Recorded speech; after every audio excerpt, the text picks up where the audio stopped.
a Igreja Católica Apostólica Romana, ela surgiu, começou a surgir ali no século IV, quando o imperador Constantino, então, pelo Edito de Milão, ele tornou os cultos cristãos, como algo livre. Então, até o século III, você deve conhecer um pouco a história, os cristãos eram perseguidos. Basta você ler ali os primeiros capítulos do livro de Atos, você vai ver essa perseguição dos cristãos. Você já deve ter lido algum livro, deve ter visto algum filme, onde cristãos eram colocados ali numa arena, com os leões, tinham que negar a sua fé, e por causa disso, então, por causa dessa não negação da sua fé, muitos deles eram mortos, exatamente por não negarem a sua fé em Cristo. Mas por causa desse imperador, chamado Constantino, os cristãos então tiveram, digamos assim, uma folga, tiveram assim uma liberdade maior para que pudessem cultuar a Deus, Na verdade, se você for aprofundar um pouco mais, na história ali de Constantino, você vai perceber que, na verdade, Constantino, inclusive, deu muitos privilégios para aqueles que se denominavam cristãos, Então, você imagina um imperador, que se dizia agora cristão, e ele, obviamente, trouxe isso para dentro do reino, e quem era cristão, então, recebia alguns tipos de privilégios, galgava alguns cargos, algumas outras coisas dentro do governo, exatamente porque eram cristãos, Logo depois, então, um pouquinho mais adiante, sobre um outro imperador chamado Teodósio I, pelo Edito de Tessalônica. Você depois pode dar uma olhadinha na internet com isso, sobre isso com mais calma. Ele, de fato, então, tornou o cristianismo uma igreja, tornou o cristianismo uma religião oficial, tá? Então, o cristianismo antes de uma igreja perseguida, de uma igreja minoritária, de uma igreja, então, que era excluída da sociedade, passou a se tornar, de fato, uma igreja oficial, a religião oficial do império. E, certamente, então, isso também trouxe muitos privilégios, Veja um pouquinho desse edito de Tessalônica, que diz assim, queremos que todos os povos governados pela administração da nossa clemência professem a religião que o divino apóstolo Pedro deu aos romanos, que hoje foi pregada como a que pregou ele próprio, e que é evidente que professam o pontífice Dámaso e o bispo de Alexandria, Pedro, homem de santidade apostólica. Isto é, segundo a doutrina apostólica e a doutrina evangélica, cremos na divindade única do Pai, do Filho e do Espírito Santo, sobre o conceito de igual majestade e da piedade e da piedosa Trindade. Aqui não é uma afirmação teológica, tá? É um decreto do imperador, então, passando a religião católica, passando a religião cristã, então, como sendo a religião oficial, então, do Império Romano. Foi assim, então, que a igreja se tornou a Igreja Católica Apostólica Romana. Vai ser possível o slide? Está esperando, então tá bom. Vamos lá, depois a gente vai passando os slides com calma. Só para a gente entender mais ou menos aí o contexto histórico, a gente não vai gastar muito tempo sobre isso. Antes de Martinho Lutero, a Igreja Romana ela sofreu um cisma, Então, em 1054, a Igreja Romana então se dividiu entre a Igreja Romana e a Igreja do Oriente, ou a Igreja Ortodoxa, que existe aí. Qual era, então, basicamente, a razão pelas quais houve esse cisma, Só para os irmãos conhecerem aqui o contexto, tá? Basicamente, aí, eles se dividiram exatamente por causa da autoridade do Papa. Tá? Então, a Igreja do Oriente não reconhecia o Papa de Roma como o cabeça da igreja, porque eles tinham também uma sede ali em Constantinopla, então, discussão começou exatamente por causa disso, e então houve esse grande cisma, né, quando a igreja do Oriente, né, a igreja ortodoxa, ela então se dividiu, ela saiu então de Roma. Tinha uma questão também a respeito das divergências com relação ao uso de imagens, né, então a igreja ortodoxa não faz tanto uso da questão da imagem, e é interessante, né, porque as duas igrejas então se excomungaram, né? A igreja de Roma excomungou a igreja do Oriente, né, como sendo uma igreja que estava saindo da igreja de Roma, do papado de Roma, e a igreja do Oriente, por sua vez, ela excomungou a igreja do Ocidente, tá?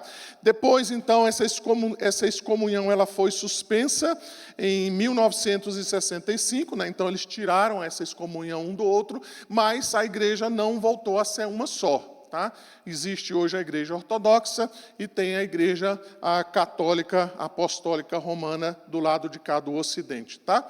Nós chegamos então em 1517, você conhece bem a história, eu não vou gastar muito tempo com isso aqui, onde então esse monge, né, esse monge católico agostiniano chamado Martinho Lutero, então inconformado com a questão das indulgências e com tudo aquilo que a Igreja Católica Apostólica Romana tinha se tornado, né, ele então deu início ali oficialmente, né, àquilo que nós conhecemos como Reforma Protestante. Martinho Lutero não foi o primeiro, tá? Existiam aí os pré-reformadores, um pouco antes, né, já questionavam a autoridade do Papa, a questão exatamente da forma como a Igreja Católica Romana estava conduzindo, então, os caminhos da Igreja, mas isso se tornou, de fato, público, né, digamos assim, oficial, exatamente com Martinho Lutero, em 1517, e a gente conhece bem um pouquinho dessa história aí, tá? Dentro disso, então, logo em seguida, né, nós tivemos também um evento bem importante, que é o conhecido Concílio de Trento, tá? Que ficou conhecido, então, como o Concílio da Contra-Reforma. Tá? Esse concílio, então, ele teve algumas decisões, e eu vou falar sobre elas daqui a pouquinho, mas só para você entender bem, né, algumas decisões que foram tomadas ali. Então, por exemplo, no Concílio de Trento, eles reafirmaram a autoridade da revelação, tá? Então, eles novamente reafirmaram, a gente vai falar um pouquinho disso daqui a pouco, que a tradição e a Sagrada Escritura têm o mesmo valor de inspiração, têm a mesma autoridade. Tá? Eles também, nesse concílio, eles disseram o seguinte: olha, a verdadeira e única interpretação das Escrituras só pode ser feita pelo magistério da igreja. Tá? A gente vai falar um pouquinho sobre isso mais adiante. E eles também, nesse concílio, eles deliberaram lá e eles colocaram que somente a Vulgata Latina era a versão que era válida. Tá? As outras, todas as outras cópias, né, tudo aquilo que pudesse ser feito fora, então, dessa tradução da Vulgata, deveria ser considerada uma cópia falsa, né? Não deveria ser considerada como a palavra de Deus. Por que isso, irmãos? Porque exatamente era isso que os reformadores estavam fazendo, né? Os reformadores estavam traduzindo a Bíblia para a própria língua do povo, para que eles pudessem ter acesso à Escritura. E o Concílio de Trento falou: não, isso aí, essa tradução aí, ela não é válida. Vocês não podem considerá-la, então, como uma tradução que seja fiel àquilo que, de fato, nós acreditamos. Eles reafirmaram a questão da doutrina do pecado original, a gente vai falar sobre isso mais um pouquinho. Eles reafirmaram também a posição deles a respeito da justificação pela fé, e a gente vai ver que eles têm uma diferença muito significativa no que diz respeito à justificação pela fé. Eles reafirmaram, então, os 7 sacramentos: o batismo, a confirmação, a eucaristia, a penitência, a extrema-unção, a ordem, que é a consagração dos bispos, né, dos papas e por aí vai, matrimônio, e também eles rejeitaram a visão reformada que acredita que só existem 2 sacramentos, tá? Eles reafirmaram a questão da Eucaristia, né, aquela doutrina da transubstanciação, a gente vai falar um pouquinho sobre isso também. Confissão e penitência são obrigatórias, tá? A gente vai também falar um pouquinho sobre isso. Eles reafirmaram o culto ao santo e às imagens, falaram novamente sobre o purgatório, indulgência e por aí vai, tá? E também eles fizeram algumas condenações, né, o que a gente chama de anátemas, com relação, então, às doutrinas que estavam sendo pregadas pelos, então, reformadores, né? Lutero, Calvino, Zwinglio e tantos outros aí. A gente vai mencionar alguns desses canones, tá? Que são as decisões que foram tomadas ali no Concílio de Trento, tá? Como eu falei aqui no início, irmãos, eu vou até pedir a sua paciência, né? Porque muito do que vai ser falado aqui não vai ser digamos assim, algo que a gente está falando daqui para lá, né? Do protestantismo direto no catolicismo, né? Muitas das coisas que serão ditas aqui, que serão lidas, são lidas exatamente, então, das fontes que o catolicismo traz para nós. Por isso que eu falei que é um estudo doutrinário, teológico. A gente não quer trabalhar aqui questões subjetivas, mas a gente quer olhar a doutrina católica, verificar o que de fato é a crença católica, para que a gente possa ter um entendimento daquilo que de fato eles acreditam, tá? Então, como eu mencionei, eu vou falar um pouquinho sobre as decisões que foram apresentadas no Concílio de Trento, especialmente os canones, tá, que são mencionados aqui, e também o catecismo da Igreja Católica. Não sei se você sabia que eles têm um catecismo, tá, com mais de 1.500 parágrafos, sobre tudo que você imaginar, tá? Doutrina da Igreja, batismo, casamento, purgatório e por aí vai, tá? Então, muitas coisas que serão ditas aqui vem exatamente dessas fontes da própria Igreja Católica, tá? Vamos dar uma olhadinha, então, nas principais doutrinas da Igreja Católica, tá? Então, eu já falei sobre isso, o Concílio de Trento, ok. Vamos dar uma olhadinha, então, nas principais doutrinas da Igreja Católica, principais doutrinas, tá? Faltou um S ali. Vamos lá. Quais são as fontes de autoridade que a Igreja Católica, então, tem? Então, eu já mencionei aqui, eles acreditam na Bíblia, tá?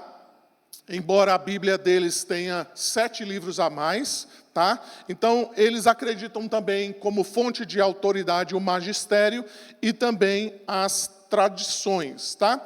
Então, eles acreditam que, de fato, a Escritura é a palavra de Deus escrita, tá? Embora eles coloquem aí também mais 7 livros que foram incluídos no Concílio de Trento, tá? Então, esses livros eram livros populares ali, livros históricos, não inspirados, né? Foram rejeitados pelos reformadores em 1517, esses 7 livros, mas eles foram oficialmente incluídos no Concílio de Trento, tá? E foram colocados ali como livros inspirados. Eles acreditam também no magistério, tá? Então, o magistério é o intérprete, digamos assim, autorizado das Escrituras. Então, ninguém pode interpretar as Escrituras de maneira pessoal, de maneira particular. Toda a interpretação da Escritura precisa passar, então, pelo magistério da igreja. São eles, então, que determinam qual é o sentido do texto, o que aquele texto está querendo dizer exatamente, e também as tradições. Tá? Então, as tradições fazem parte, então, daquilo que eles acreditam no que diz respeito, então, às fontes de autoridade. Como eu mencionei, então, as tradições, o magistério e a palavra de Deus, elas estão no mesmo nível. Tá? Eles não têm um nível de subordinação. Então, por exemplo, se de repente o magistério tem uma interpretação incorreta, digamos assim, não é? Como a gente às vezes tem costume, né, de chegar e falar, olha, eu acho que essa interpretação que você está fazendo desse texto está errado, né? Então, a gente precisa sujeitar a interpretação ao crivo da palavra de Deus. No catolicismo romano não tem isso. O magistério, então, ele tem a mesma autoridade que a própria Escritura, assim também como as tradições, tá? Veja, por exemplo, o que eles dizem no parágrafo 95 do Catecismo Católico. Olha o que eles dizem lá. É claro, portanto, que a Sagrada Tradição, a Sagrada Escritura e o magistério da Igreja, segundo o sapientíssimo desígnio de Deus, estão de tal maneira ligados e conjuntos que nenhum pode subsistir sem os outros. Isso aqui é catecismo católico, tá, irmãos? Não, isso aqui não sou eu que estou escrevendo. Isso aqui não é nenhum reformador que está escrevendo. Isso aqui é catecismo, doutrina católica romana, tá? E todos juntos, cada um a seu modo, sobre a ação do mesmo Espírito, contribuem eficazmente para a salvação das almas. Tá? Então, o que ele diz no parágrafo 96? O que Cristo confiou aos apóstolos, esses os transmitiram pela sua pregação e por escrito, sobre a inspiração do Espírito Santo, a todas as gerações, até a vinda de Cristo. Tá? Então, na semana que vem, eu pretendo falar também um pouquinho sobre a questão da infalibilidade papal, mas aqui, então, a gente já tem para nós essa questão das fontes de autoridade que eles têm a respeito disso. Tá? Olha o que eles dizem também no parágrafo 80. Ele diz assim, olha, a tradição sagrada e a Sagrada Escritura estão intimamente unidas e compenetradas entre si, tá? Com efeito, derivando ambas da mesma fonte divina. O que eles estão dizendo? A Bíblia veio inspirada pelo Espírito Santo e a tradição também. Então, elas têm o mesmo peso, tá? Fazem como que uma só e tendem ao mesmo fim. Uma e outra tornam presente e fecundo na igreja o ministério de Cristo, que prometeu estar com os seus sempre até o fim do mundo, tá? Então, essa é a fonte, essas são as fontes de autoridade que a Igreja Católica Apostólica Romana, então, ela diz que segue, tá? O que para nós, né, irmãos, de fato, nós só nos submetemos à palavra de Deus, né? Esse foi um dos lemas da Reforma Protestante, sola Scriptura, né? Todos nós devemos viver a crivo da Escritura, ainda que nós adotemos símbolos de fé, ainda que a igreja tenha decisões conciliares, tudo isso, então, precisa ser submisso à palavra de Deus. Mas aqui, então, o catolicismo, eles acreditam, de fato, nessas três fontes de autoridade, tá? A Bíblia, o magistério e também as tradições da igreja. Vamos dar uma olhadinha também na eclesiologia da Igreja Católica Apostólica Romana. A Igreja Católica, ela pensa, então, a respeito de si mesmo, preste atenção, como sendo ela o corpo vivo do próprio Senhor Jesus Cristo. Então, embora a gente pense nessa afirmação, o que a Igreja Católica acredita é que, de fato, a Igreja é o corpo do próprio Senhor Jesus Cristo. Tá? E em algumas literaturas que eu li, né, porque é muita coisa de fato que eles escrevem, ali a perspectiva deles é de que a igreja católica, a instituição, é o próprio corpo do Senhor Jesus Cristo, de tal forma que, se você estiver fora da igreja, você está fora do senhorio do próprio Senhor Jesus Cristo. Tá? Então, o que eles mencionam a respeito, então, da igreja, da própria igreja? Eles acreditam que, de fato, o Senhor Jesus Cristo fundou a Igreja Católica. Ele fundou esta igreja.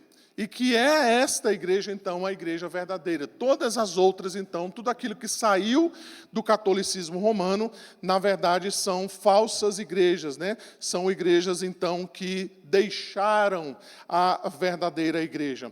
Então, aquela ideia, né, que você já deve ter ouvido por aí, né, em que eles mencionam, por exemplo, que não há salvação fora da igreja, né, não sei se você já deve ter ouvido isso, né, por parte de algum católico, é exatamente por causa disso, porque eles entendem que a Igreja de Cristo, a Igreja Católica, é realmente o o próprio corpo do Senhor Jesus Cristo. Deixa eu ler aqui para vocês também alguma questão relacionada à questão do catecismo. Veja o que ele diz, por exemplo, no parágrafo 787 do Catecismo Católico. Ele diz assim, olha, desde o princípio, Jesus associou os discípulos à sua vida, revelou-lhes o mistério do reino, deu-lhes parte na sua missão, na sua alegria e nos seus sofrimentos. Jesus fala de uma comunhão ainda mais íntima entre eles e os que o seguem, permanecem em mim e eu em vós. Eu sou a cepa, vós os ramos. E anuncia uma comunhão misteriosa e real entre o seu próprio corpo e o nosso. Quem come a minha carne, bebe e come o meu sangue. Quem come a minha carne e bebe o meu sangue, permanece em mim. Até aí tudo bem, a gente vai dizer, ok, entendi. Olha o que diz o parágrafo seguinte. Quando a sua presença visível lhe foi dada, Jesus não deixou órfãos os discípulos, prometeu-lhes ficar com eles até os fins dos tempos e enviou o seu Espírito. A comunhão com Jesus tornou desse modo intensa, comunicando o seu Espírito aos seus irmãos, por eles reunidos de todas as nações, constituindo-os o seu corpo místico. O parágrafo seguinte vai dizer, a comparação da igreja como um corpo lança uma luz particular sobre a ligação íntima existente entre a igreja e Cristo. Ela não está somente reunida à volta dele, está unificada nele, no seu corpo. Na igreja, como corpo de Cristo, são de salientar mais especificamente 3 aspectos. A unidade de todos os membros entre si, pela união com Cristo. Cristo é o cabeça do corpo, a igreja, a esposa de Cristo. Tá? Então, é dentro disso aqui, irmãos, que eles estão mencionando que a Igreja Católica Apostólica Romana é, de fato, o corpo de Cristo, e que fora da igreja católica não há salvação. Olha o que eles vão dizer um pouquinho mais adiante, no parágrafo 846. Ao afirmar-nos expressamente a necessidade da fé e do batismo, Cristo confirma-nos ao mesmo tempo a necessidade da própria igreja, na qual os homens entram pela porta do batismo. É por isso que não se podem salvar aqueles que, não ignorando que Deus, por Jesus Cristo, fundou a igreja católica como necessária, se recusam a entrar nela ou nela perseverar. Tá? Isso é catecismo da Igreja Católica Apostólica Romana. Tá? Veja então, por exemplo, o que eles determinaram, ou o que eles decidiram lá no Concílio de Trento, nos cânones relacionados então à questão dos sacramentos e da ordens. Olha o que eles vão dizer dentro dessa perspectiva, então, da eclesiologia da Igreja Católica. Se alguém disser que não existe no Novo Testamento sacerdócio visível e externo, ou que não existe poder algum em consagrar e oferecer o verdadeiro corpo e sangue do Senhor, nem perdoar e não perdoar pecados, mas apenas o ofício e mero ministério de pregar o Evangelho, ou que os que não pregam não são absolutamente sacerdotes, seja excomungado, tá? Então é isso que eles estão respondendo à questão aí dos reformadores, ok? Vamos caminhar aqui, irmãos, que tem muita coisa para a gente ver, né? Aliás, nem tudo, né? Mas tem muita coisa para a gente dar uma olhadinha. Vamos lá. Dentro do batismo, então, eles têm uma diferença com relação ao nosso batismo, né? Então, para eles, o batismo é regenerador. Tá? Então, uma pessoa que nasce, ela precisa, o mais rápido possível, ser batizada, porque ela nasce como um pagão, né? Como alguém que, de fato, é merecedor da condenação eterna, mas, por meio do batismo, então, essa pessoa é regenerada, né? Ela é, então, transformada completamente. Né? Então, ela passa de uma pessoa não salva para uma pessoa salva. Tá? E aí, no finalzinho, a gente vai falar um pouquinho mais aí. Tá bom? Que mais? Olha o que ele vai nos dizer lá no Concílio de Trento. Eles dizem assim, olha, se alguém disser que o batismo é arbitrário, isto é, não é necessário para conseguir a salvação, seja excomungado. Tá? Então, quem não acredita que o batismo é necessário para a salvação, seja excomungado. Por quê, irmãos? Exatamente por causa disso. Porque eles acreditam que o batismo é regenerador. Ninguém pode ser salvo se não for batizado. A água purifica, de fato, o indivíduo. Transformam completamente. Tá? Nós não cremos dessa forma. Embora nós pratiquemos o batismo, nós entendemos o batismo apenas como um sinal externo, um sinal da aliança. Ele não é regenerador, ele não nos transforma, ele não nos lava, a água não nos lava, como eles pensam que de fato existe essa lavação, né, interior. A gente não acredita nisso, né? Nós acreditamos que, de fato, o batismo é apenas um sinal exterior, né? Apenas um sinal externo. Ele não tem poder nenhum, a água não tem poder em si mesma para poder salvar. Tá bom? Vamos caminhar um pouquinho aqui. Eles também acreditam no sacerdócio, tá? Isso aqui é extremamente importante também. O sacerdócio não é apenas ali um padre, né, que está ali oficiando uma missa ou está ali conduzindo uma igreja. O sacerdócio para eles é algo extremamente importante. O sacerdote ele tem o papel exatamente de fazer essa ligação entre o povo e o próprio Deus. Então percebam, irmãos, que o sacerdote católico ele tem as vezes de Cristo. Então veja, quando a gente vai falar um pouquinho sobre isso mais adiante, quando o padre católico está oficiando uma missa, por exemplo, né, ele está ali fazendo as vezes de Cristo, ele está oferecendo os sacrifícios ali diante do povo, como o próprio Cristo está oficiando. Quando ele ouve as confissões, ele absolve aquele indivíduo, né? Quando ele fala, então, da absolvição e ele dá as penitências para que o fiel, então, possa cumprir, ele está fazendo exatamente esse papel, ele está usando, então, do sacerdócio para perdoar os pecados, né? Para que aquele indivíduo, então, possa desfrutar da graça de Deus. Então, dentro dessa perspectiva, irmãos, o catolicismo, eles acreditam, de fato, que a igreja é o depósito da graça de Deus. Então, embora a graça seja gratuita, embora a graça seja abundante, na teologia católica, Cristo deu esta dispensa, né? Cristo deu esse ofício à Igreja Católica. E é ela, então, que deve dispensar a graça de Deus por meio dos sacramentos, por meio do sacerdócio. Daí, então, o entendimento deles a respeito da indulgência. Embora a salvação seja pela graça, eles entendem que a graça é concedida por meio da Igreja Católica. Por isso que eles vendiam indulgências. Porque se você pudesse pagar pela salvação, então ela liberava isso para você tranquilamente. Entende? Então eles acreditam exatamente que a igreja, o sacerdócio, então, ele é o retentor. E ele, então, dá essa graça à medida, então, que as pessoas cumprem os requisitos da Igreja Católica Apostólica Romana. Tá? Então, a ordem ou o sacerdócio é algo extremamente importante dentro desse contexto da Igreja Católica Apostólica Romana. Tá?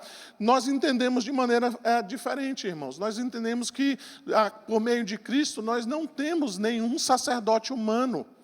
Nenhum pastor pode assumir esse ofício. O pastor não tem poder para perdoar pecados. O pastor não tem uma oração mais forte, uma oração mais poderosa para levar os crentes à presença de Deus. Nós só podemos chegar à presença de Deus por meio de Cristo, nosso Salvador. Nós mesmos podemos pedir perdão a Deus por meio de Cristo. Nós não precisamos de um sacerdote humano, tá? Mas o entendimento deles é exatamente isso, né? De que o sacerdócio é algo sacramental.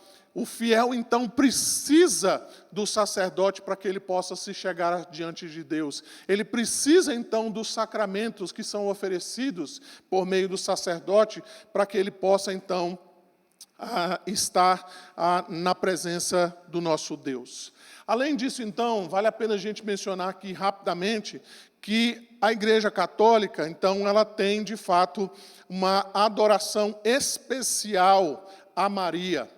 Embora eles façam uma diferenciação, né, falando na verdade que no caso de Maria é o que eles chamam de hiperdulia, né, que na verdade não é uma adoração, mas é uma veneração. Mas existe um livro chamado Maria Santíssima, né, Maria Virgem, Glórias de Maria Santíssima. Esse livro, então, que é adotado pela Igreja Católica, eu separei alguns trechos desse livro. Olha o que eles dizem, então, a respeito da Virgem Maria. Eles dizem assim, olha, o Senhor dividiu o reino da justiça, reservou para ele, e o reino da misericórdia, ele deu a Maria. É o que está dizendo lá o livro. O envio a todas as misericórdias concedidas aos homens passam pelas mãos e de Maria são distribuídos de acordo com a sua vontade. Então, o que é que esse livro está falando? Esse livro está dizendo, olha, a justiça pertence a Deus, mas a misericórdia pertence a Maria. Então, se você precisa de misericórdia, você tem que se recorrer a ela, tá? Olha o que esse livro ainda diz na página 32. Para manter-nos a vida da graça, é a força espiritual necessária para resistir a todos os inimigos da nossa salvação. No entanto, essa força só é obtida por meio de Maria. Aí ele faz uma oração. Minha é a força, para mim reinam os reis. Minha é a força, diz Maria, que Deus colocou em minhas mãos esta graça para distribuir aos meus devotos. Tá?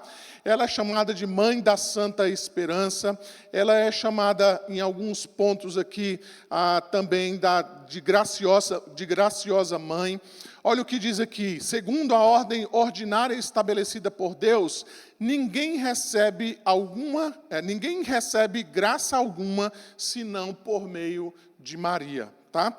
Além disso, então, esse livro vai dizer, assim como ninguém pode chegar ao Pai senão por Jesus Cristo, do mesmo modo, ninguém pode chegar a Jesus senão por meio de Maria. Você deve ter visto aquele adesivinho, né, que deve ter colado em algum carro, né? Peça à mãe que o filho atende, né? Então, é mais ou menos isso aqui que está sendo dito aqui, tá? Olha o que esse livro ainda diz num outro trecho do livro, né? Diz assim, Maria é a tesoureira das graças divinas e nada se concede senão por sua intercessão. Tá? Então, irmãos, embora muitas vezes os católicos, né, eles digam, não, nós não temos uma adoração a Maria, nós não entendemos ela como mediadora, ela na verdade é a mãe de Deus, e nós temos por ela muita reverência, mas não idolatria, nós temos muito respeito a respeito dela, mas nós não cremos que ela é mediadora. Mas você percebe claramente que na teologia católica é completamente diferente. Eles, de fato, veem Maria como uma mediadora. Já já a gente vai ver um vídeo que fala sobre isso daí. Tá? Então, dentro disso, irmãos, nós podemos mencionar a doutrina da Imaculada Virgem Maria. Tá? Então, eles não acreditam que, de fato, Maria teve outros filhos. Né? Eles, de fato, acreditam que ela se manteve virgem. Tá? Então, obviamente, a gente sabe que isso não é verdadeiro, né, de acordo com as Escrituras. Tá? Olha o que diz o Catecismo da Igreja Católica, no parágrafo 491. Olha o que ele diz lá, né? Ele diz assim, ao longo dos séculos, a Igreja tomou consciência de que Maria, cumulada de graça por Deus, tinha sido redimida desde a sua conceição, desde a sua concepção, né? É o que confessa o dogma da Imaculada Conceição, proclamado em 1854 pelo Papa Pio IX, por uma graça e favor singular de Deus, do Deus onipotente, e em previsão dos méritos de Jesus Cristo, Salvador do gênero humano, a bem-aventurada Virgem Maria foi preservada intacta de toda a mancha do pecado original no primeiro instante da sua concepção. E a gente sabe que Maria, mesmo sendo objeto da graça de Deus, mesmo sendo alcançada pelo Espírito Santo, mesmo sendo concebida pelo Espírito Santo, ela nasceu pecadora. ela continuou pecadora, né? No seu cântico que nós vimos no Natal do ano passado, ela disse: eu preciso do meu Salvador, Ele é o meu Salvador, né? Mas na teologia católica, Maria, então, ela foi imaculada, tá? Ela não recebeu, então, essa questão relacionada ao pecado original. Tá? Então, dentro disso, né, o próximo slide vai aparecer um vídeo aí, se puder passar. Tá? Então, veja aí o que nós encontramos. Sem depender dos méritos. E não é assim, né? Na Igreja Católica, os favores extraordinários estiveram sempre ligados aos méritos, né? Por merecimento. Então, quem tem mais merecimento diante de Deus, quem tem mais mérito diante de Deus? A Virgem Santíssima. E assim decrescendo, né? São José, São João Batista, vai decrescendo, os santos todos que estão no céu. Por isso que a gente pede a intercessão deles, porque eles merecem os favores de Deus mais do que nós. Mas nós também, pela penitência, né? Pelo sacrifício, nós alcançamos méritos diante do nosso Senhor. E os santos, pela sua íntima amizade com Deus, alcançavam grandes favores diante de nosso Senhor.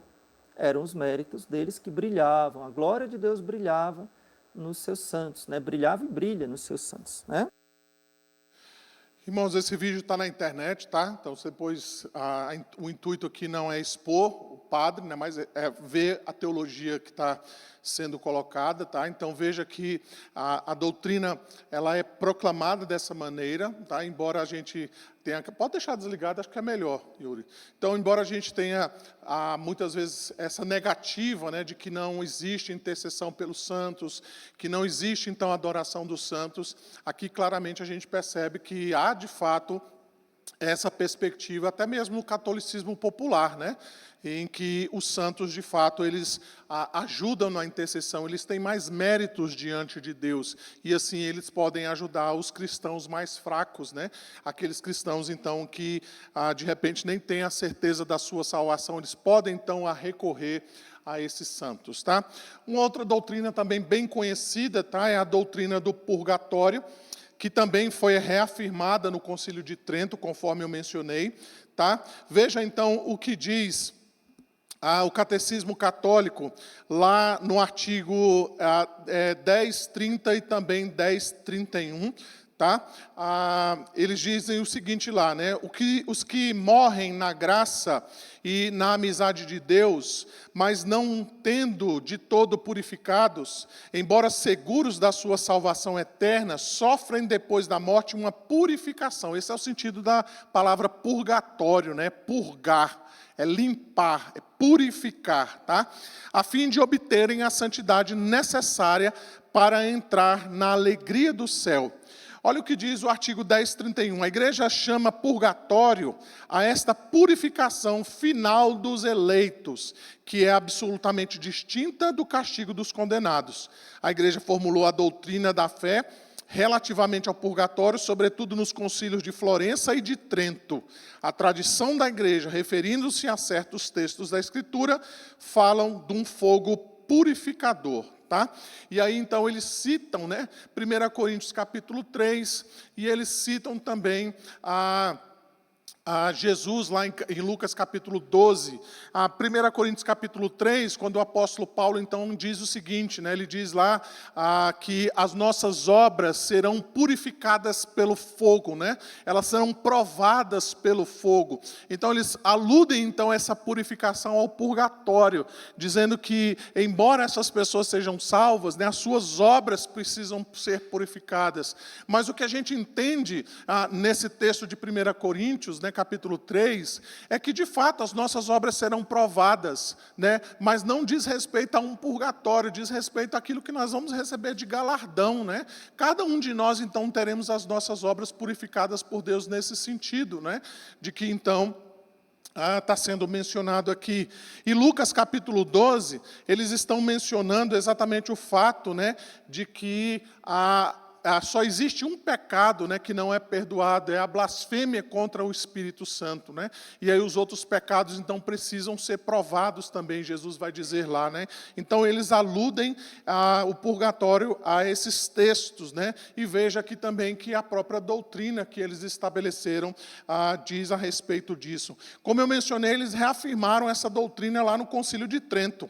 Lá no artigo 983, falando aqui então do Concílio de Trento, aquele primeiro era o Catecismo, agora o Concílio de Trento. Ele diz assim, tendo a Igreja Católica, instruída pelo Espírito Santo, segundo a doutrina da Sagrada Escritura e da antiga tradição dos padres, ensinado nos Sagrados Concílios e atualmente neste Geral de Trento, que existe purgatório e que as almas detidas nele recebem alívio com os sufrágios dos fiéis, em especial com o aceitável sacrifício da missa. Ordena o Santo Concílio aos bispos que cuidem com o máximo esmero que a santa doutrina do purgatório, recebida dos santos padres e dos sagrados concílios, seja ensinada e pregada em todas as partes e que seja acreditada e conservada pelos fiéis cristãos. Isso aqui é o Concílio de Trento, tá? Eles estão dizendo aqui. Veja que ainda dentro disso, né, dentro dessa doutrina, olha o que eles vão dizer ainda em Trento. Eles vão dizer, os bispos deverão cuidar para que os sufrágios são os sacrifícios, são as missas, é acender a vela, é orar pelos mortos, tá? Esses são os sufrágios.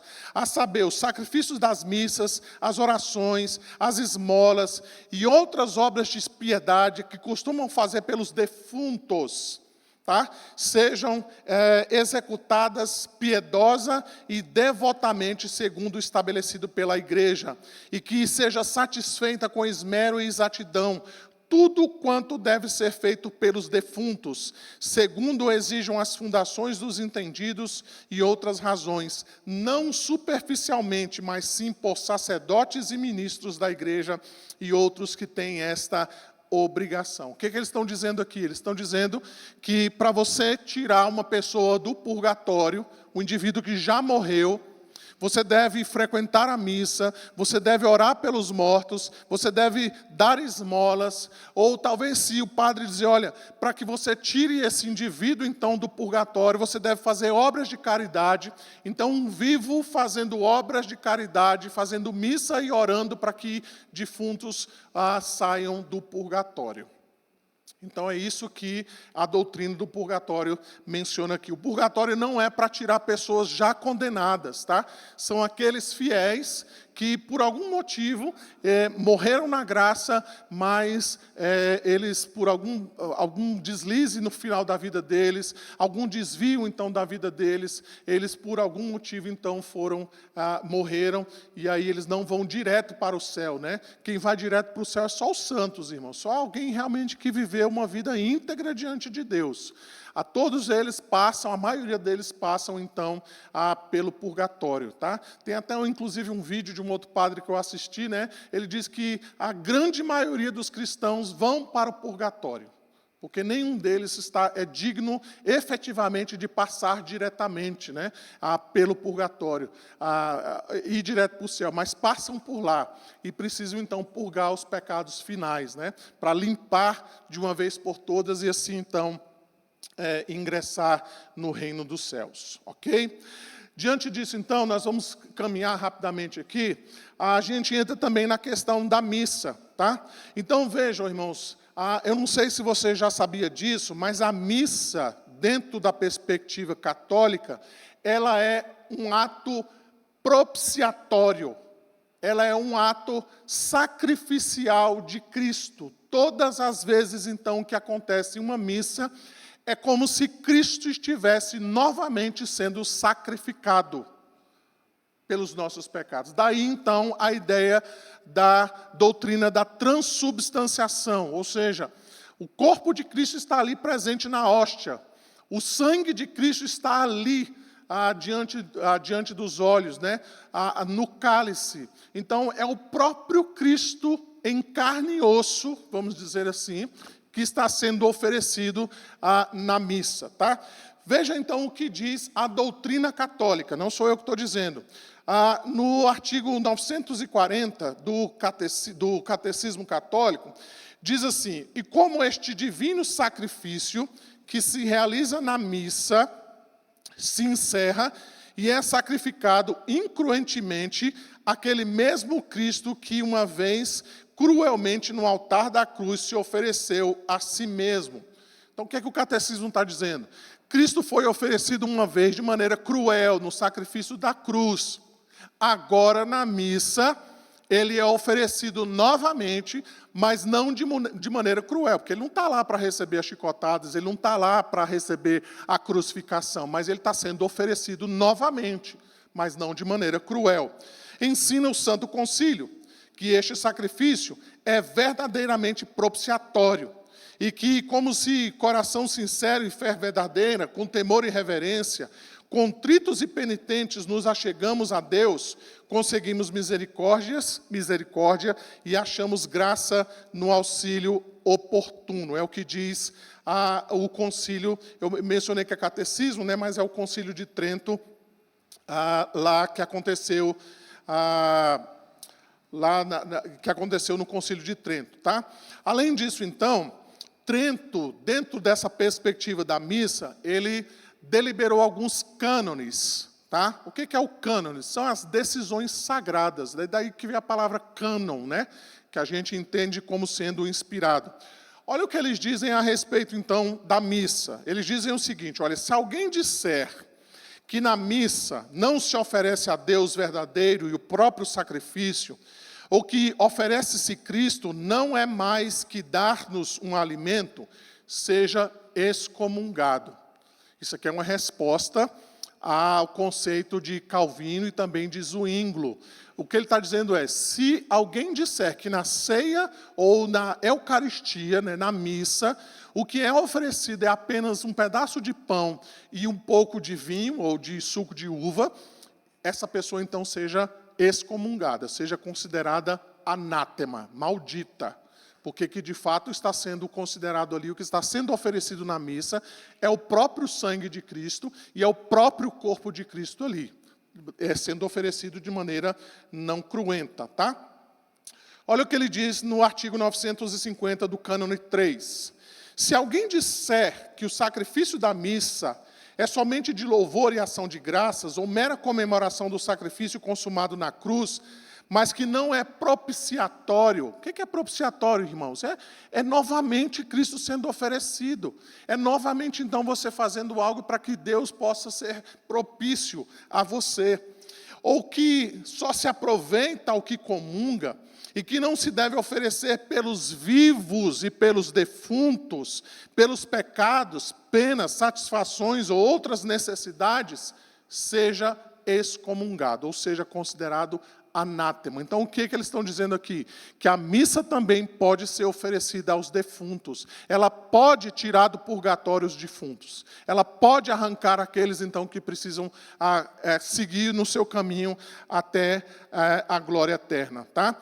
Então, veja que eles também falam sobre a questão da missa aos santos, tá?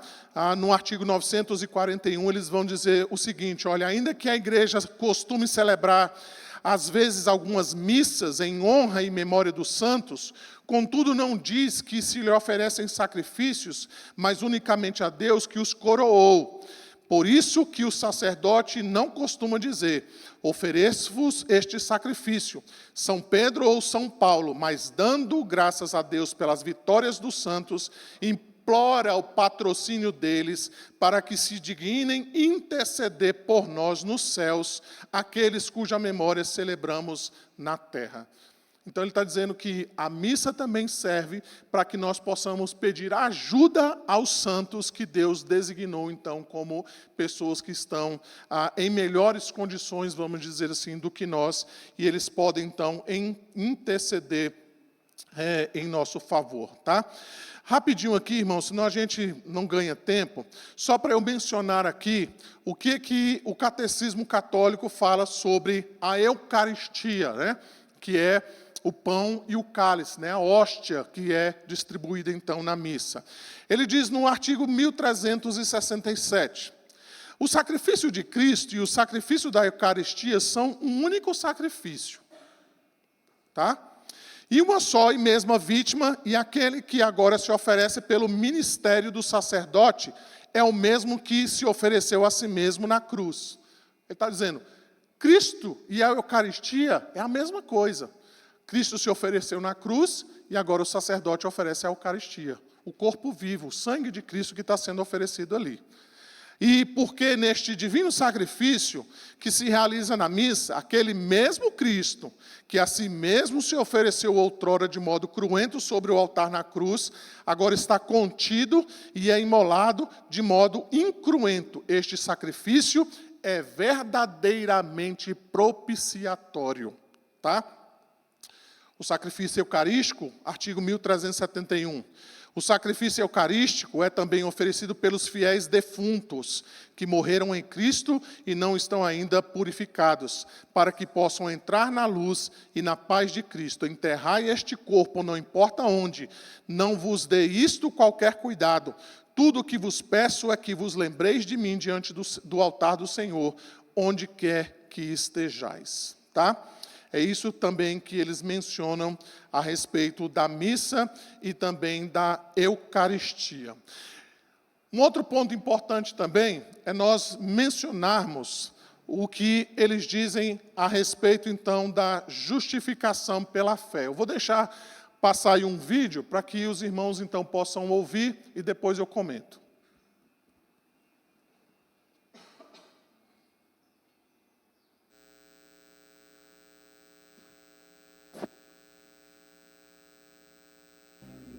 Porque para Lutero, a justificação é uma questão judicial. É uma justificação forense.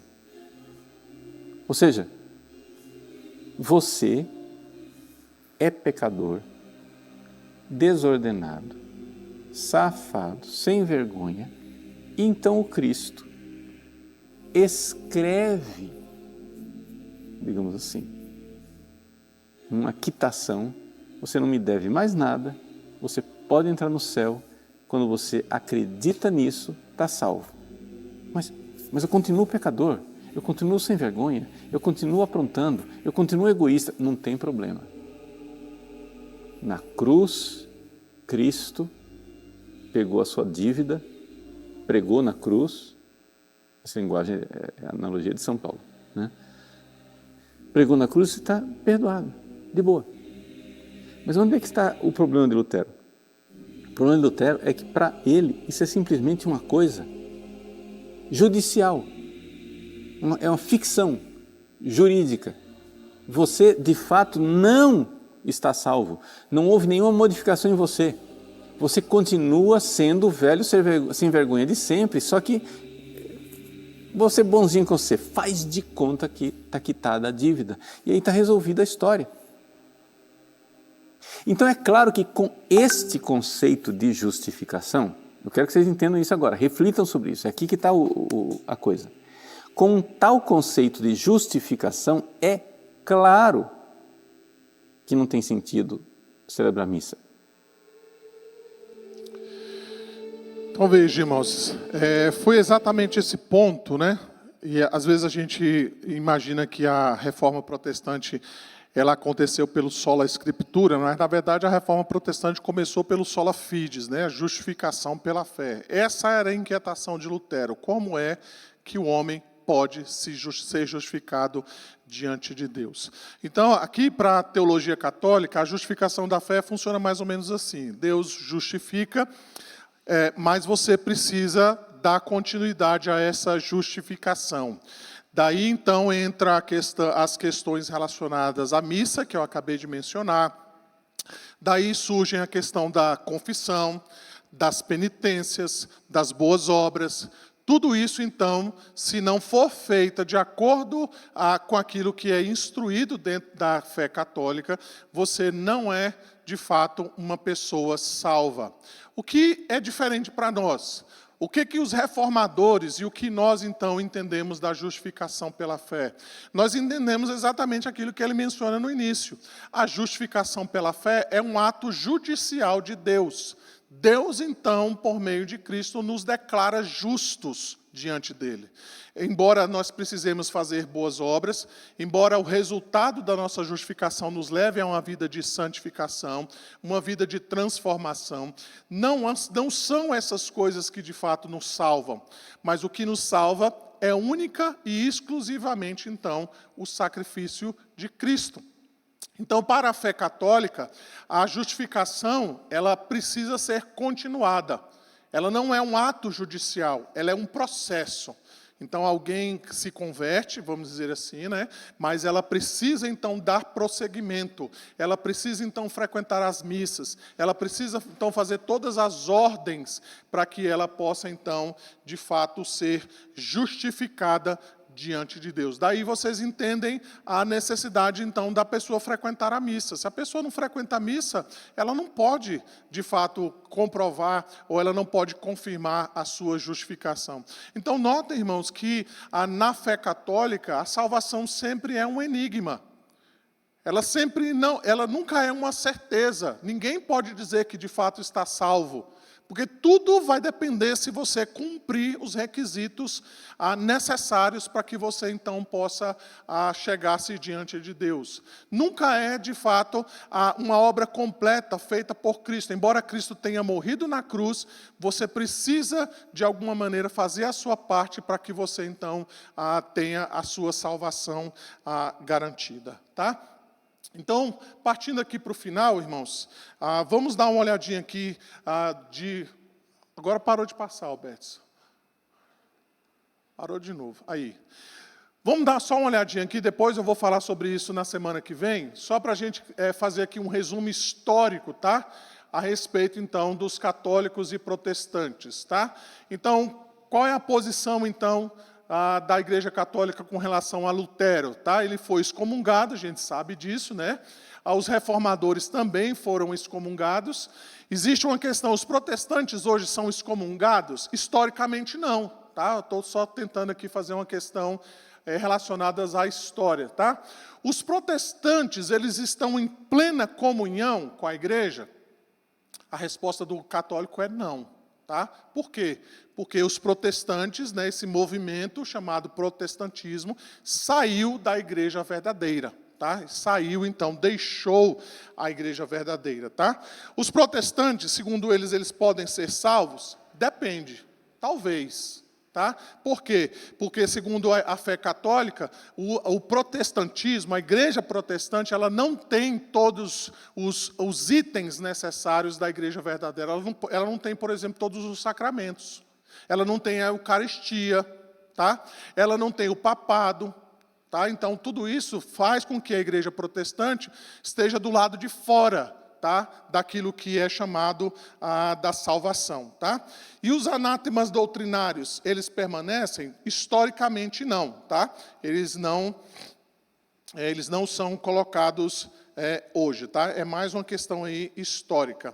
Eu queria que você prestasse atenção também num outro vídeo, que vai ser colocado aqui, só para que os irmãos também entendam mais ou menos a posição que a fé católica tem a respeito dos protestantes. Mais uma vez aqui, irmãos, não é para expor nada, né, mas é para a gente olhar a doutrina, tá? A teologia que está por detrás disso daí. Pode colocar, por favor.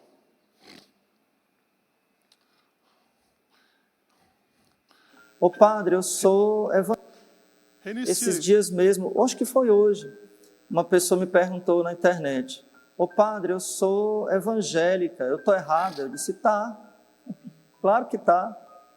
Por que eu estou errada? Porque você não está na igreja que Jesus fundou. Não precisa eu lhe explicar, não. Para que eu vou te convencer?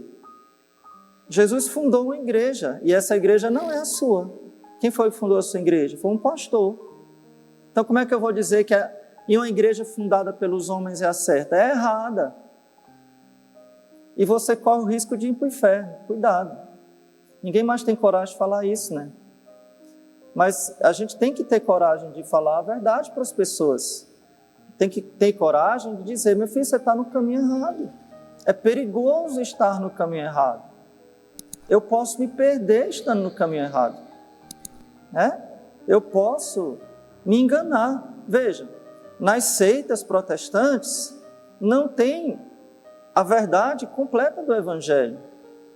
Se a gente, com toda a verdade, a gente ainda peca, imagine se não tiver. Não tem os sacramentos, o que é que lá não tem? Lá não tem Eucaristia.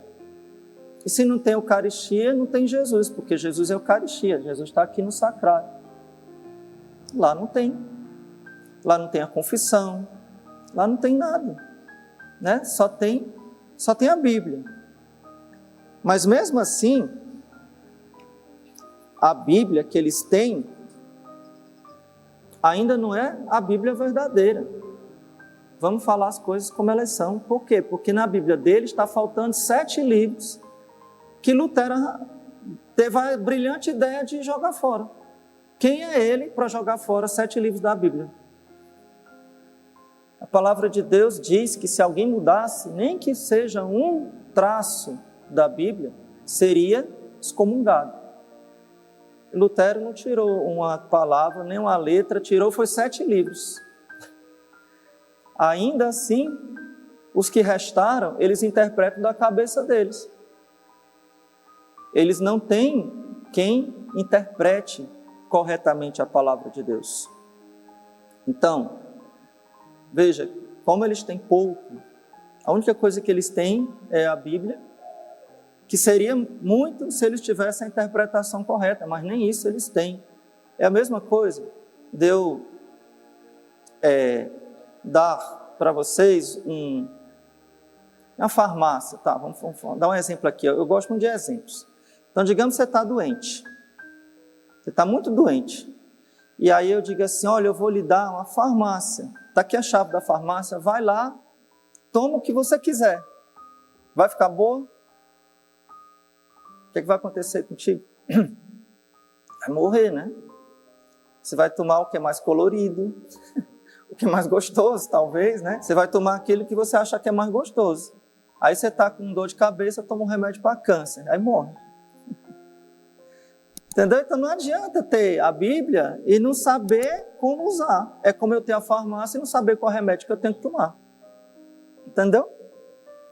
Então, primeira coisa, nós temos o caminho certo para o céu, a Santa Igreja Católica. O caminho para o céu, a Santa Igreja Católica. Então, qual é que deve ser a sua grande alegria? Eu sou católico. Sejam muito orgulhosas de serem católicas. Sejam muito felizes de serem católicos. Nesta fé quero viver e quero morrer. Então, ali, irmãos, é pura teologia, né? Eclesiologia, a questão da interpretação diz respeito ao magistério. Então, tudo isso já mencionamos aqui agora há pouco. Só algumas considerações finais, então, para nós finalizarmos. Vamos fazer, então, uma síntese, então, aqui, né? Nós olhamos, então, a autoridade, né? Quais são as fontes de autoridade? Na Igreja Católica, então, é a Escritura, a tradição, o magistério. E para nós, então, é somente a Escritura. O que eles pensam sobre a justificação? É um processo com a justiça infundida, né? Nós entendemos que é um ato forense com a justiça imputada, né?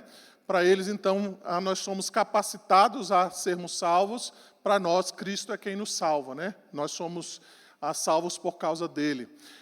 No que diz respeito às obras, elas são meritórias para a salvação. Nós entendemos que ela é o fruto da salvação. Os sacramentos, eles acreditam em 7, nós temos 2. A mediação é Cristo, os santos, Maria, e para nós, então, é somente Cristo, tá? Pode incluir também ali o sacerdócio, né? A própria igreja, então, serve como mediadora. E a missa, então, é um sacrifício contínuo. Mas para nós, então, Cristo é o único e suficiente sacrifício. Nós não precisamos, então, de nenhum outro sacrifício. Somente o sacrifício de Cristo, então, é suficiente para nós. Então, dentro disso, irmãos, nós podemos afirmar, de acordo, então, com as Escrituras e os nossos símbolos de fé de Westminster, que a Igreja Católica Apostólica Romana, ela apostatou institucionalmente ao corromper o evangelho da justificação, usurpar o senhorio exclusivo de Cristo por meio do papado e negar na prática, na questão da missa, a suficiência do único sacrifício de nosso Senhor e Salvador Jesus Cristo. Qual é, então, a posição da Igreja Presbiteriana do Brasil com relação à Igreja Católica Apostólica Romana? Tá? A IPB, então, durante alguns anos, ela vem deliberando a respeito desse assunto, e a última decisão, então, foi de 2006, então já vai aí para 20 anos, que a IPB tem mantido essa posição, e eu vou aqui trazer para os irmãos algumas dessas, ou talvez todas as decisões do Supremo Concílio a respeito disso. Tá? Então, em 2006, o Supremo Concílio ele disse o seguinte: declarar que o batismo praticado pela Igreja Católica Apostólica Romana inclui elementos diversos, a água, o que a torna não aceitável à luz da doutrina reformada. Afirmar que a Igreja Católica Apostólica Romana não se alinha com os ensinos do Evangelho, conforme o entendimento da confissão de fé que subscrevemos. Determinar que as igrejas, em caso de recebimento de membros oriundos da ICAR, sejam recebidos por profissão de fé e batismo, e seus filhos menores sobre a sua guarda por batismo. Tá? Então, essa é uma decisão de 2006. Ainda dentro disso, em 2006, a nossa igreja, ela participava, então, da AMIR, que é a Associação Mundial das Igrejas Reformadas. Mas, em 2006, o Supremo Concílio, então, pediu desligamento dessa associação. E o motivo está aí, tá? Na decisão, eles disseram o seguinte: protestar. A decisão é maior, tá, irmãos? Eu só estou pegando aqui o resumo, tá? Protestar de forma veemente na qualidade de membro fundador da AMIR, que é a Associação Mundial de Igrejas Reformadas, contra a visita da diretoria da AMIR ao Vaticano, com vistas ao ecumenismo com a Igreja Católica Apostólica Romana. Eles decidiram, então, retirar-se da filiação da Aliança Mundial de Igrejas Reformadas e lamentar essas recentes decisões que ferem nossos padrões de fé e princípios éticos. Determinar a publicação dessa decisão no órgão oficial de divulgação da IPB, com destaque em primeira página, dar conhecimento dessa decisão à diretoria da Aliança Mundial das Igrejas Reformadas e às igrejas parceiras. Então, o que aconteceu aqui? A AMIR estava se aproximando do catolicismo para uma conversa de ecumenismo. A IPB tomou conhecimento disso e saiu da AMIR, tá? Da Associação Mundial de Igrejas Reformadas. Tá? Uma decisão de 2004, novamente, então, eles disseram: o batismo, rebatismo, estava em harmonia com a legislação da Igreja Presbiteriana da América, que em 1835 decidira o seguinte: a Igreja Católica Romana apostatou essencialmente a religião de nosso Senhor e Salvador Jesus Cristo, por isso não é reconhecida como igreja cristã. Tá? Isso é uma decisão de 2004. Tá?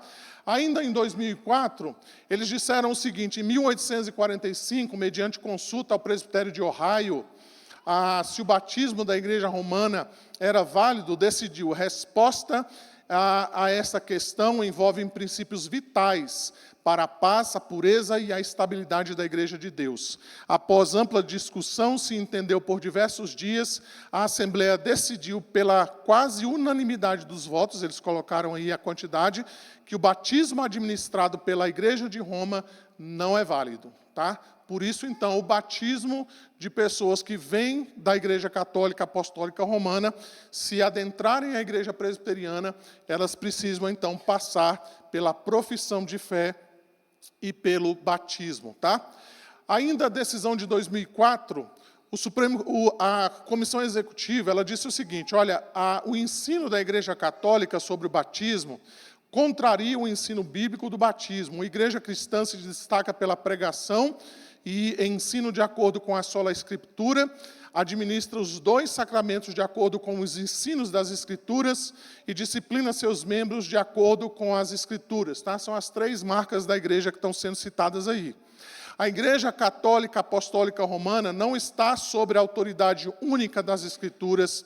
Seus 7 sacramentos e administração do batismo e da ceia são contrários aos ensinos das Escrituras e não disciplina seus membros de acordo com as Escrituras. O Papa, para os reformadores de nossa confissão de fé, é o anticristo. Eu vou falar sobre isso na semana que vem. Foi nessas considerações que a Igreja Presbiteriana na América, no século XIX, firmou-se corretamente, reconhecendo que a Igreja Católica Apostólica Romana apostatou essencialmente a religião de nosso Senhor e Salvador Jesus Cristo e, por isso, não é reconhecida como igreja cristã.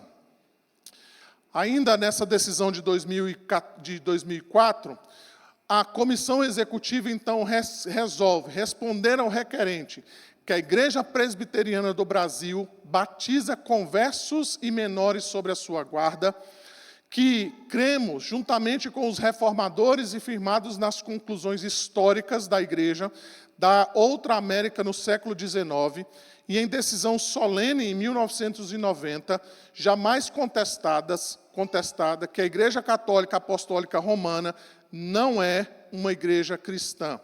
E uma igreja apóstata e a sua eclesiologia contraria o ensino da palavra de Deus. Solenemente afirmamos a decisão do Supremo Concílio da Igreja Presbiteriana do Brasil, é uma decisão de 1990, documento de número 150. Uma última decisão, irmãos, eles dizem o seguinte: a aproximação com a Igreja Católica Apostólica Romana para fins de estudos das Escrituras Sagradas e de prestar serviço no sentido do amor ao próximo parece-nos benéfica. Entretanto, a união com a Igreja Católica Apostólica Romana, como a conhecemos, não somente está fora de cogitação, como é impossível. Tá? Essa, então, são as decisões referentes ao Supremo Concílio. Essa, então, é a posição oficial da Igreja Presbiteriana do Brasil. Ela não reconhece a Igreja Católica Apostólica Romana como uma igreja cristã, e todos aqueles que vierem da Igreja Católica, se eles não foram batizados numa igreja evangélica, eles precisam passar pela profissão de fé e pelo batismo, ok? Irmãos, a gente passou um pouquinho do tempo, mas se alguém tiver alguma pergunta, senão a gente pode deixar para a semana que vem, quando a gente retornar esse assunto aí, falar um pouquinho sobre o papado. Essa é uma consideração. Jesus, nos evangelhos, certa vez falou com os fariseus, ou saduceus. Ele falou que eles viajavam uma grande distância para fazer um prosélito, para fazer um discípulo. Parece que atravessavam o mar, passavam por várias intempéries para fazer um discípulo para eles. E Jesus condenou eles pelo quê? Porque fazendo isso, eles tornavam aquela pessoa 2 vezes merecedora do inferno. Então eles se esforçavam para fazer discípulos, mas ensinavam que era errado. No tempo de Jesus, além de seguirem a lei de Moisés, eles tinham cerca de 600 mandamentos. Naquela passagem que ele come sem lavar as mãos, ele não está ensinando a gente para fazer o mesmo, mas ele fazia isso porque eles ensinavam que era errado você comer sem lavar as mãos. Mas ele fez isso para repreender eles, porque eles ensinavam aquilo como se tivesse o mesmo poder da palavra de Deus, que não tinha. Aquela tradição deles não se equivalia à lei de Moisés. Então a gente vê hoje a Igreja Católica se assemelha muito a isso. Ela coloca práticas, tradições que não estão na Bíblia, que Cristo não ensinou, que nenhum apóstolo ensinou, mas emprega como se fosse obrigação. Então, na época da Reforma, os protestantes foram muito sábios no seguinte: Lutero não quis brigar, ele quis primeiramente conversar. Tem esses pontos aqui que vocês estão errados, que eu creio que estão errados, mas eu gostaria de conversar. Mas não quiseram conversa. E teve a perseguição e as mortes e a Reforma Protestante. Então, a Igreja Católica daquele tempo, em certo sentido, é a mesma igreja hoje. Ela perdeu o poder, então ela não é tão autoritária assim. Mas, basicamente, as mesmas heresias que ela pregava antigamente, ela prega hoje. Então, é perigoso quando a gente vê padres que parecem que pregam a verdade, mas eles sempre têm alguma coisa ali para apontar para os erros do catolicismo, como os que estão ganhando fama hoje, o padre Ricardo, que mostrou aqui, o Frei Gilson. Parece que é o cristianismo, mas não é. Eles creem nos mesmos erros que acreditavam no passado. É por isso que eu falei que é doutrina, né? A gente está falando de teologia aqui, tá? Então, essa teologia está vigente, ela sempre é reafirmada, né? Então, não é algo que foi abandonado, o Concílio de Trento não foi revisto. Todas essas questões doutrinárias, elas permanecem até os dias de hoje, tá? Elas fazem parte da teologia católica e ela é pregada dessa maneira, né? Então, tudo aquilo que a gente vê da Igreja Católica Romana não é só costume, não é só uma crença popular. Ela tem por detrás, certamente, uma doutrina, uma teologia, que ela aplica, obviamente, dentro desses contextos diversos aí que a gente conhece. Tá? Mas é tudo fundamentado teologicamente, pela tradição, pelo magistério, tá? Tudo isso não é algo solto, não. Tá? Então, a missa tem um sentido de ser, a confissão tem um sentido de ser, o exercício do sacerdócio tem um sentido de ser teológico, as tradições, o magistério, tudo isso é uma doutrina que é muito bem ligada uma coisa na outra e que elas fazem parte dentro desse contexto aí. Tá? Então, não é nada solto, né? Não é nada inventado da cabeça de ninguém. Isso é bem fundamentado para eles. Mais um ponto, antes de terminar e passar para o João. Muitas vezes as pessoas procuram alguma coisa concreta para segurar, né? Para ter segurança. Por exemplo, muitos cristãos se apegam à sua denominação, ou alguma coisa externa que não é Cristo para a sua salvação. Mas antes de tudo, antes de ser protestante, antes de ser presbiteriano, eu sou cristão, porque só Cristo salva. Então, de igual maneira, o católico pode se pegar à instituição para falar que é salvo, mas é só Cristo que salva. Só a fé nele. Isso não é só uma ficção, não. Eles acreditam mesmo nisso, tá? Que a Igreja Católica é, de fato, o corpo de Cristo e para que você seja salvo, você tem que estar na igreja certa. Então, isso não é só uma conversa, não. Isso é teologicamente fundamentado, tá? Sai do catolicismo, você está saindo da verdadeira igreja. Então, se você está saindo da verdadeira igreja, você não tem garantida a sua salvação. Tá? Foi isso que Lutero fez. Lutero saiu da verdadeira igreja. Então, ele está arriscando, vamos dizer assim, né? Ele se arriscou em sair da nova igreja, sair da igreja verdadeira, fundar uma nova e levar para essa nova igreja coisas que ele deixou na antiga. Então, eles dizem, né, olha, isso aí não tem garantia nenhuma de que realmente vai acontecer salvação nesses termos. Porque o entendimento é que Cristo deixou apenas uma igreja, e essa é a igreja romana. Tá? Então, é uma fundamentação teológica. Tá? O João aqui quer falar, Alberto. Estou achando que vai ser semana que vem. Bom dia. A gente já conversou sobre isso em outras oportunidades. Primeiro, quero dizer que aqui, hoje, eu acho que nós aprendemos mais sobre a Igreja Católica do que muitos católicos que estão lá frequentando a igreja todos os dias.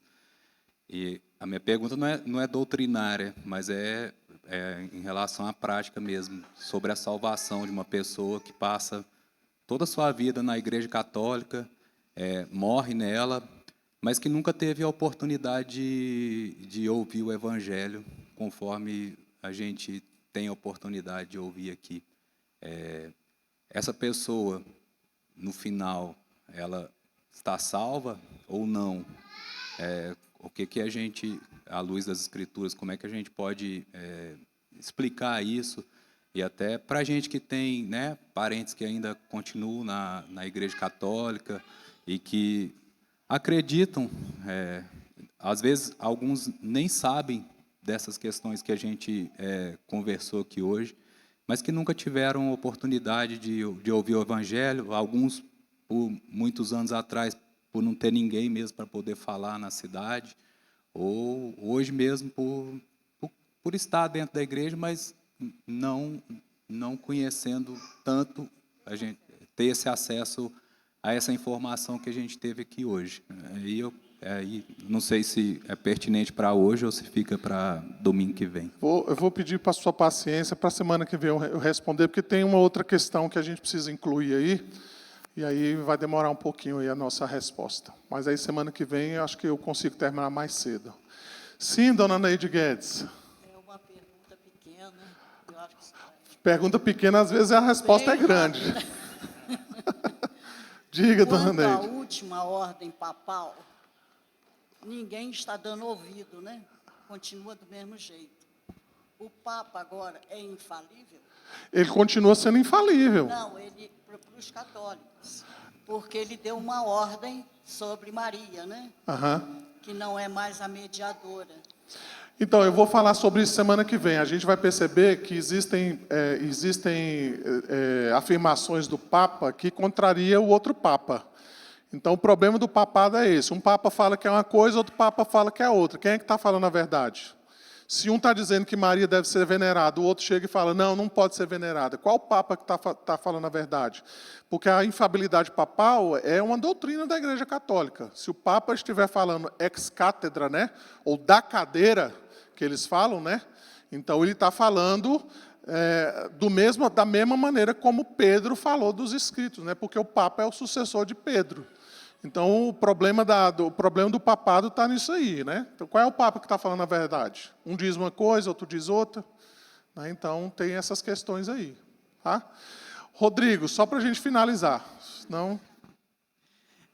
Só queria adicionar um comentário na minha experiência e na experiência também da Amanda, a gente vê sobre essa questão do evangelismo, com até mesmo conversas com católicos, muito o ruído que acontece nesse evangelismo às vezes, a gente como protestante achar que conhece uma doutrina católica. Por isso que é tão importante estudos como esse, né? Porque, por exemplo, se a gente como protestante chega um católico e fala, mas vocês idolatram Maria?